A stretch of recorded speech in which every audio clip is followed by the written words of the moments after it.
তো দিদিভাই আজকে রোল বানানো কমপ্লিট। সবাই খেয়ে বলছে দুর্দান্ত নাকি আমি রোল বানিয়েছি, মানে অসাধারণ রোলটা বানানো হয়েছে।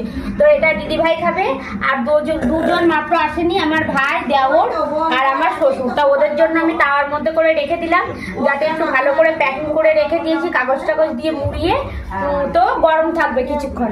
তো এই যে দিদিভাই রোল এবার খাবে, দেখবে কেমন টেস্ট।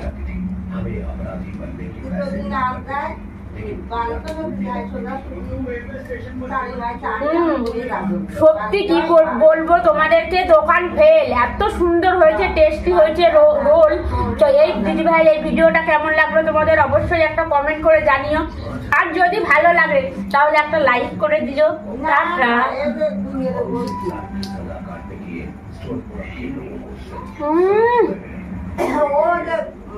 দারুন দারুন দারুন।